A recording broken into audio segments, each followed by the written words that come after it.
सल्लल्लाहु अलैहि वसल्लम। भूख हैं। हुजूर अलैहिस्सलाम ने इरशाद फरमाया, ला यहिल्लु लिल मरअति अन तसूमा व ज़ौजुहा शाहिदुन इल्ला बिइज़्निही वला ताज़ना फी बैतिही इल्ला बिइज़्निही। फरमाया, औरत को यह हक नहीं पहुंचता कि वो रोजे रखे जबकि खामद घर में हो। नफली रोजा रखना अगर औरत को हो तो वो खामद से पूछ के रखेगी।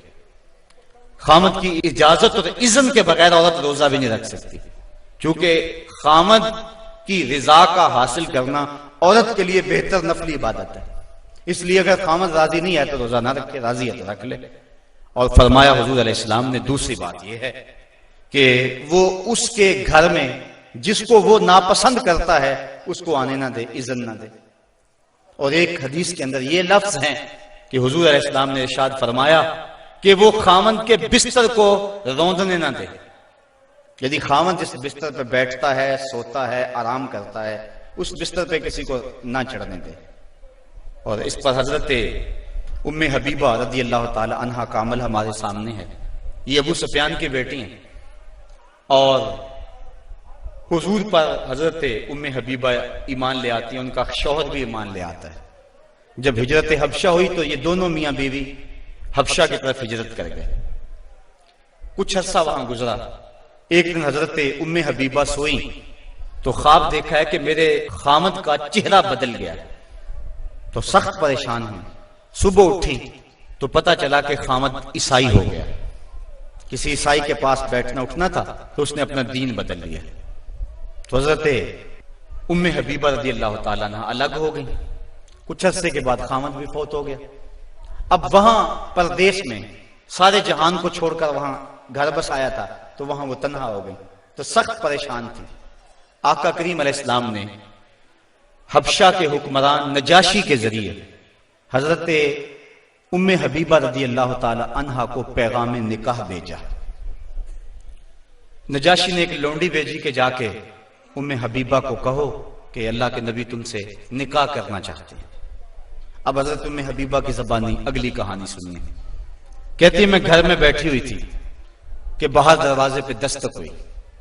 मैंने दरवाजा खोला तो एक खातून खड़ी थी। मैंने उसको बिठाया तो वो कहने लगी, मैं नजाशी की समत से आई हूं, अल्लाह के महबूब सल्लल्लाहु अलैहि वसल्लम ने तुझे निकाह का पैगाम भेजा है। कहती हैं, एक लम्हे के लिए तो मैं हैरान हुई और फिर मेरी खुशी की इंतहा न रही और घर के अंदर जो कुछ मौजूद था उस वक्त मेरे पास, मैंने सब कुछ बतौर इनाम उस लौंडी को दे दिया। मैंने कहा, मेरे मुकद्दर के हुजूर के निकाह में आऊं। फिर अल्लाह के महबूब अलैहिस्सलाम ने उनसे निकाह कर लिया। वो मदीना तशरीफ ले आए। अबू सुफियान उनको मिलने के लिए मदीना पहुंचे।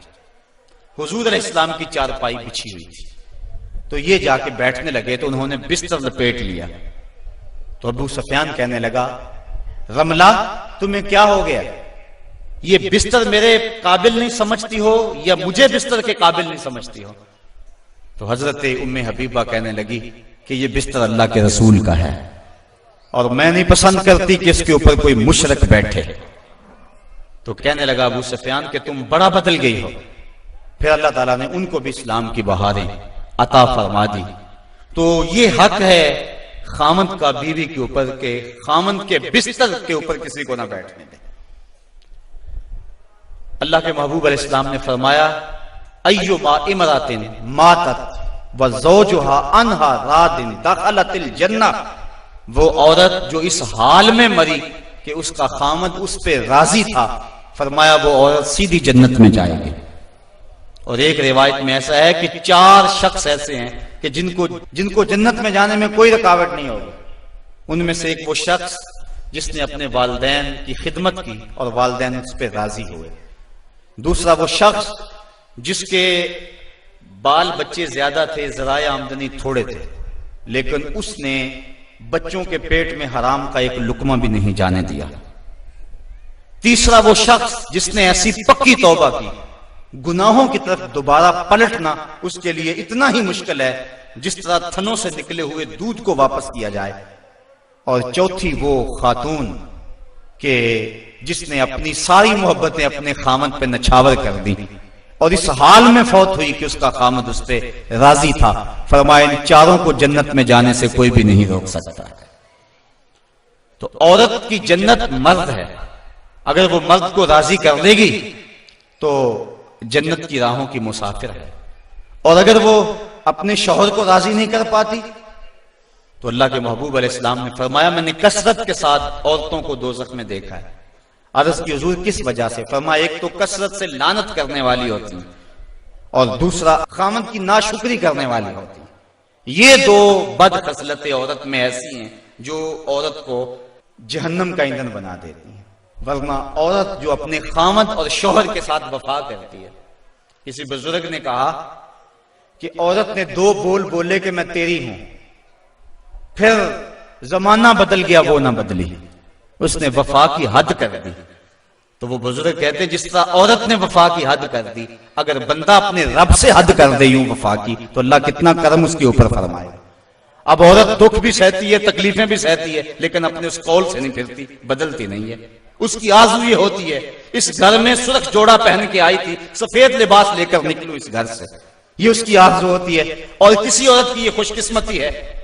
तो औरत अगर अपने खामन को राजी रखती है तो वो जन्नत की मुसाफिरा है, लेकिन अगर अपने खामन को नाराज कर देती है तो वो जन्नत की खुशबू भी नहीं पाएगी। इस हाल में मरे कि उसका शौहर उससे राजी हो जाए।